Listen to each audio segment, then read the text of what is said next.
Вие сте с канала на самец Димитър Иванов. Сега започва новата рубрика на 4 очи. В нейния формат ще ви представя кандидат за кмет на град София, кандидат за районен кмет и общински съветник от различни листи и направления. Днес наш гост на канала е господин Теодор Петков, действащия кмет на район Витоша и кандидат за трети мандат. Познаваме се от много години. 2 пъти съм гласувал за тебе. Най-вероятно ще гласувам и трети път. Така че в този разговор искам да вкараме проблеми, които съществуват и в района, които са местни за района, и някои по-общи политически въпроси. Например, какво те мотивира 3 пъти да се бориш в точно тая сложна ситуация? Здравей на теб и на твоите зрители на канала. Благодаря за това, че реши да избереш именно мен като ти си един от знаковете представител и се спря точно на мене за това интервю. Какво ме мотивира? Мотивираха ме няколко неща. Естествено, работата на районния кмет не е лесна и човек се изморява от това нещо, няма какво да се заблуждаваме, защото ние сме едни буфери между хората и голямата столична община. Но съм започнал наистина няколко знакови за района големи проекти, които считам, че трябва да ги довърша, за да мога да, както се казва, в един момент никой от нас няма да е вечен кмет, нито и аз си мисля, че ще бъда такъв. Когато реша да се оттегла и да знам какво съм направил в крайна сметка да остане нещо наистина трайно след мен. Така че нататък в разговора най-вероятно ще стане дума именно за тези проекти, какво правим в момента, какво предстои, и това ми е основният мотив, за да го направя. Да, много убедително, защото знам колко уморително, колко пререкания се случват с хора, които живеят в района, недоволства. Това е естествено. След 8 години управление абсолютно нормално да има една немалка група недоволни хора и с конкретни критики, но и друга група, които са, разбира се, пък доволни. Но това, което всъщност мене ме интересува и като базова политическа мотивация. Не говоря само за конкретната мотивация в района. Ние се намираме в много сложен политически момент. Ти си отдавна свързан с политиката, с дясното начало в нея. Виждаш какви са нещата в България последните 2-3 години. Тази сглобка, която все пак формира управлението в страната, в този план има в София някакво разместване на слоевете. Самото СДС не е това СДС, което беше преди 20 години, което беше доминантата на политиката в София и в страната. Има различни либерални тенденции, има много неща. На този фон, на тази политическа конкретика. Да, абсолютно си прав. Това, което казваш, е второто нещо, което ме мотивира. Ти знаеш, че аз съм член от 97 година на СДС. Никога не съм си сменял партийната принадлежност. Бил съм и бит, печелили сме избори, участвал съм, нали, в всичкото това. Да, в днешно време СДС не е това, което беше едно време, което и аз съжалявам, че е така. Това, което допълнително ме мотивира и за това, което ме питаш ти, е именно моите опасения, че новото, което ни се представя, което трябва да дойде, от работата му до момента, от кандидатурите, които се номинират, аз се опасявам, че това ще бъде един експеримент за София. И в тези 4 години, които предстоят в следващия кметски мандат, ако това нещо е допуснато до управлението, предполагам, че те ще бъдат едни пагубни за града, 4 години, в които хората ще се опитват да се учат. Да, много интересни неща се говорят, те са популистки, но реално на терен те не могат да се случат така, както някои си представят. И това е един допълнителен, много силен мотив, който ме кара именно да се кандидатирам, защото не искам да остава всичко на вятъра, както се казва. Разбирам. Според мен това е нещото, което се гласи. Стабилност, някаква и приемственост. Стабилност и приемственост и прогнозируемост. Прогнозируемост. Аз имам повод и от дебата, който сутринта гледах. Най-вероятно и в район Витоша и на много места ще се появи тази ситуация. Дебата, медиите внушават, че балотажа е Терзиев Химян. Това са лидерите. Все още нямаме убедителни социологи, имаме само една единствена. Опитвам се да следа, но всеки момент ще излезат повече. Дозина. Така че това внушение може да се пренесе от големия градски терен и на витошки терен. И това, което казваш, абсолютно го споделям, защото действително цялостният характер, стил и идеи на това управление, начина по който то се предлага и продава на избирателите, нали, спомняме си и правителството, което падна миналата година, това правителство, аз лично съм доста критик. Въпреки, че така стоя в дясната, даже може би малко крайно дясната зона на политическото пространство. Да. На политическото пространство и то от много десетилетие. Но тогава как този малък, големият двубой в София, кампанията по моя... Каква ти е оценката за кампанията? Всъщност искам да изведа от това, защото се прави една такава сугестивна кампания. Това е балотаж, това ще бъде резултата, служебна победа. Това виждам медиите. Да, не е типичната кампания, която сме свикнали да гледаме. Аз го отдавам и на нещо друго. Отдавам го и на това, че хората много избори имаше в последните години. На тях им омръзна. Отделно основният проблем е, че на избори се говори едно, а действията, които се видяха в последствие, особено с създаването на сглобката, която и ти преди малко коментира, разочарова голяма част от хората. Защото нали, на тях им се втълпяват някакви очаквания, някакви крайни тези, никога светли с бъднини. този, да, натам, нали, и така нататък. И в следващия момент всички виждаме какво се случи.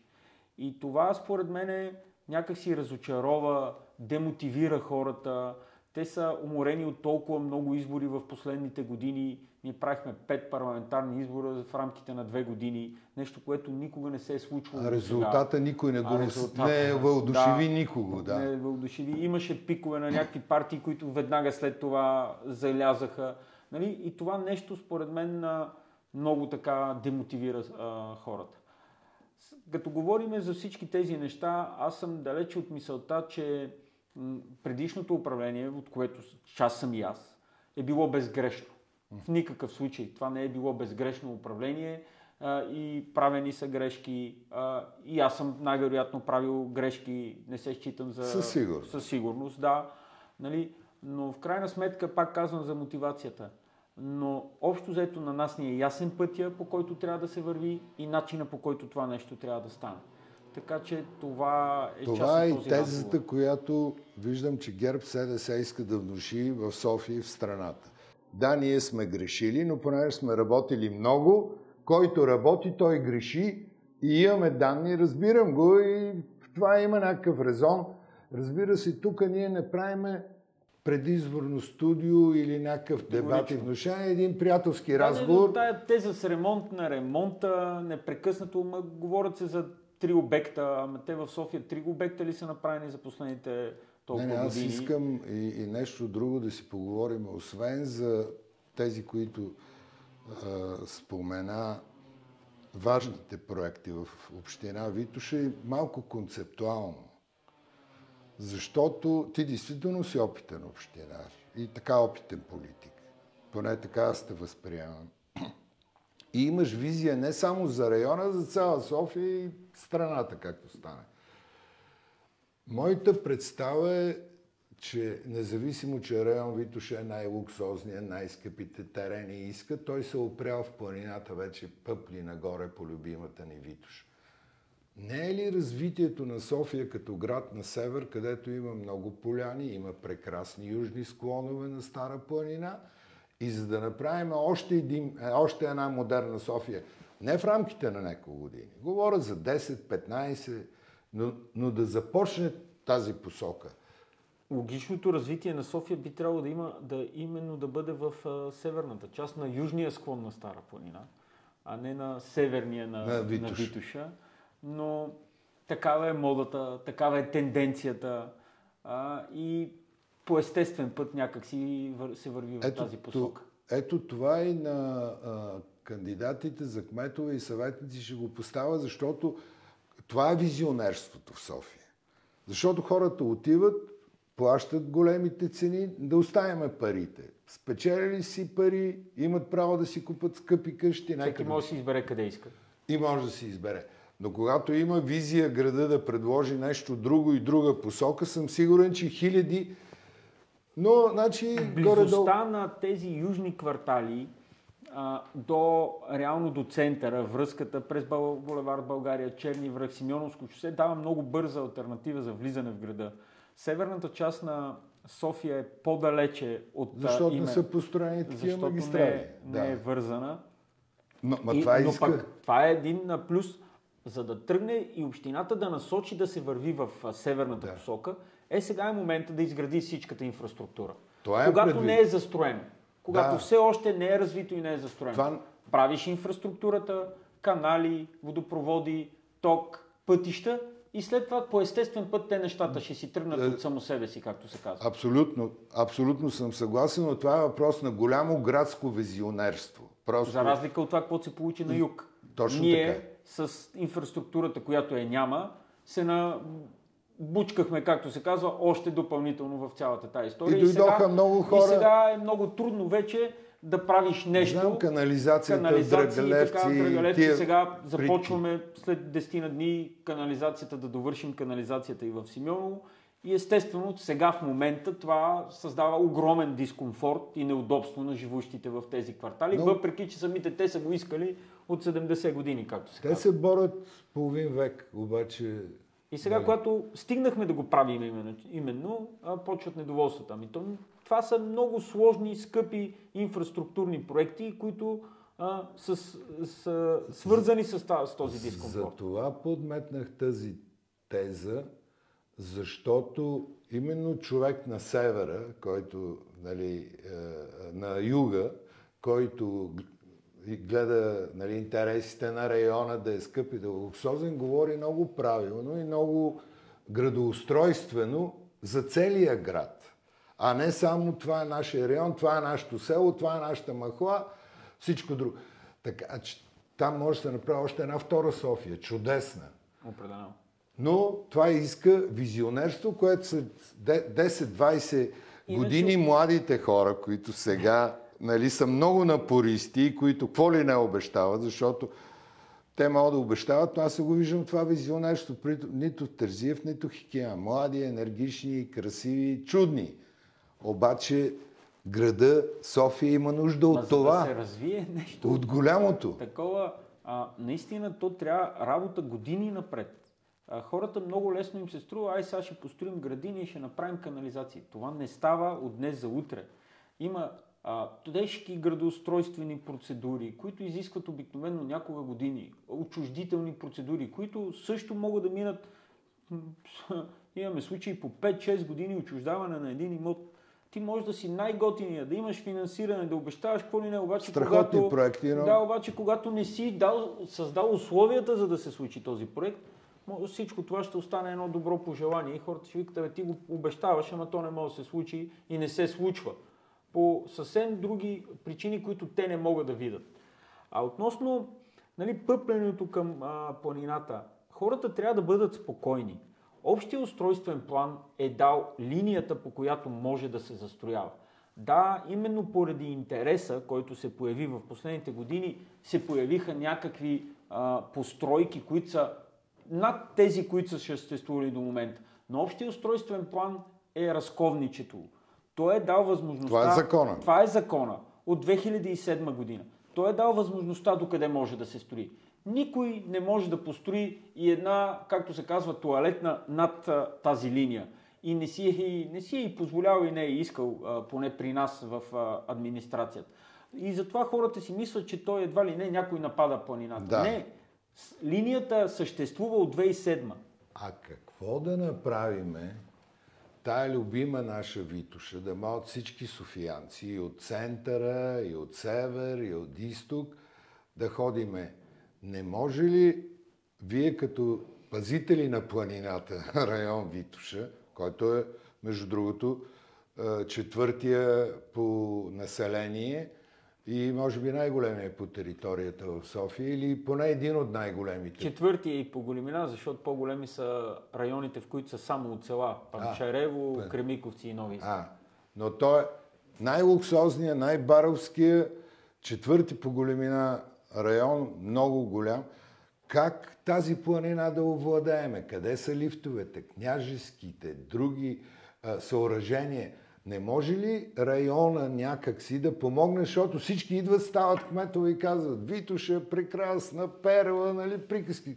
30 години ги слушам тия. Сега новите мераклии, тези, които са новобранците, пак за Витоша. Ама какво Витоша те? Не може ли нещо да се направи там? Виж, да, наистина всеки говори, казва и хората така, това им звучи, нали, много хубаво. Част от планината наистина попада под територията на район Витоша. Една част попада и в Панчарево, Алеко, тази част попада в район Панчарево. При нас е Драгалевския лифт, старта на Симеоновския лифт, както се казва частично, и Княжевския, както спомена и ти, който не работи от последно. Аз помня едно време с баща ми се возихме на този. И аз сигурно 30 години. И може и повече. Основният проблем. Хората първо трябва да знаят, че тези съоръжения не са концесия, защото много често чувам, че те били на концесия и така. Това са собственост на частен инвеститор, който ги е купил 2006 година по приватизация от Столична община. И той е собственик, повтарям няколко пъти. И общината реално не може да му повлияе, да го накара на сила, както се казва, или под някаква форма. Не може ли други проекти да развие общината? Тези това ще продължа. Къде е основният проблем? Основният проблем, че от 10 години вече не се приема плана за управление на Витоша, който ще каже, защото ние, кмета на София, аз също съм бил десетки разговори, да не кажа и повече, с собствениците на лифтовете. Ние повече от всички хора искаме това нещо да се случи и да може наистина Витоша да стане едно приветливо и съвсем различно място. Как богатство ни? Плана за управление на Витоша не е прият. Той се приема от Министерски съвет. И няма политическата воля до момента на никой да се приеме този план. Това не е ли срамно? Тук е Господ ни е дал Витоша до София, 2 милиона души живеят. Уникална даденост. И много работехме в това метрото да стигне до до лифта. Да има връзка между метрото и лифта. Аз съм вкарал доклад в Столичния общински съвет, с който собствениците на терените, тези гръцките инвеститори на Икея и на Мола, учредиха право на преминаване за вечни времена на Столична община, с което си блокираха около 12 декара от техните имоти, да мине лифта Симеоновския, да бъде продължен до околовръстния път. За съжаление, ето тук трябва да не ги крием тези неща, трябва да ги кажем. Благодарение на Демократична България и Борис Бонев, които бяха твърдо против, водихме и обществени обсъждания. Това беше по времето на COVID-кризата, когато те не се правеха на живо, а се правеха онлайн. Те бяха против това нещо да се развие към Икея и Рингмола. Те казаха, че метрото след бизнес парка трябва да продължи към Горубляне. Аз категорично не споделям тяхното мнение. Именно поради това, че няма нищо по-ценно от това да вържем метрото с планината. С метро, с ски на рамо на пистата. А и тази зона се разви толкова много и предстои да се развива, че натовареността, която трябва да има една такава станция, съвсем скоро в близките няколко години ще има и като бройки хора, които ще го ползват. То не е тръгнало метрото още да се строи, това са плана, който трябва да обезпечи трасето на метрото, за да стигне там. Когато има финансиране, когато дойде този приоритет, в момента приоритет е примерно метрото се развива към Слатина, Подуяне и така нататък. Но ще дойде следващия приоритет. Тези са изпълнени. И тогава, ето това е залагане, това е визионерство. Залагаш, че ти си обезпечил това нещо. С съответния ПУП, всичко е предвидено. Това веднага зимно време, лятно време на зелено, зимно време с ските, веднага десетки, стотици хиляди софиянци сега ходят Боровец, това как? Аз не говоря нещата, които ти казвам, те са проследими. Кой как е гласувал в общински комисиите, в общинския съвет, не си ги измислям нещата. Аз не казвам така, те са много лоши. Не, техното гласуване явно може всеки един човек да го провери, да види какви позиции са вземали по определени... Аз имам повод от това, специално Борис Бонев, защото лично разочарование получих от неговата настойчивост, активност. 47 000 души гласуваха за него преди 4 години. Той си направи партия. Сега играе в сянката на Терзиев. Но нещо, което ме засегна лично като човек, който се превърза към енергетиката и е следил от много години и съм работил. Тесен специалист в тази област. Не мога даже да кажа тесен, но политиката на енергетика ме интересува, но разбирам от, например, енергиен консорциум София, го ръководех преди 25 години с едни от големите световни фирми и общината за Топлофикация София. 0. Прибраха 2-3 метра. Това са RWE Германия и Нютон Груп Прага. Както и да е. Но за Топлофикация София той изважда едно шосе с едни ядки. Гледах едно интервю завчера с едни ядки, че някой направил шосето и откраднал 150 хиляди лева. Това го гледаме по магистрали, навсякъде го гледаме. Това са си практики отвратителни, но ги има. Не, че не трябва да се показва. Ние не сме... То трябва да се премахне. Естествено. А не да си ги показваме ядките и след 2 години нови ядки. Това е съвсем друго. Съгласен съм. Но темата Топлофикация София да сложиш до паркинга на ТЕЦ Люлин, да я сведеш. Това е огромен проблем. Дълга на Топлофикация София е 1 милиард и 800. Огромен, да. Бюджета на София 2 милиарда и половина. Значи той е съпоставим с бюджета на София. И ти да имаш мерак да станеш председател на Общинския съвет, твоята политическа сила да излъчва кандидат за кмет и всички да го подкрепят медии в една кампания, въобще да го считаме като избран някакси и да нямаш визия за отоплението на 1 милион софиянци, защото това са 350-400 хиляди абонати. Ужас! Важен. Топлофикация София е в момента, малко го знаят, най-голямата енергийна мощност в България е единична. Защото нейният топлинен товар е над 2000, около топлинен товар над 2100, а електрически товар с новите мощности е може би около 160-180. Козлодуй е 2000, ТЕЦ Марица Изток, за която всеки 2 е 1 300 000. Това е най-голямата енергийна мощност в България. И ти да не отвориш тази, при положение, че ще се избиеме за енергетика, за цени, на парно. При положение, че Общинския съвет е принципала на това дружество. И ти да почне да... Не, моето уважение е към ядките. Да, не може да се краде. Дали ще се открадна 100 хиляди лева или 100 милиона, е отвратително през. Принципа не трябва да бъде и 2 лева да се краде. И 2 лева да се. Да. Не може да се пилее, не може да се краде. И затова искам тъй като в района има една част, той се отоплява не с централно парно. Съвсем малка част в Павлово и Бъкстон имат топлофикация. Да. Но така или иначе няколко хиляди абоната има. Ето, Това, разбира се, е проблем на комплексите, на кварталите, друг проблем. Няма да го засягам, но днес гледах по телевизия. Ето самият ти това, което кажеш. Виж колко е специфичен този район.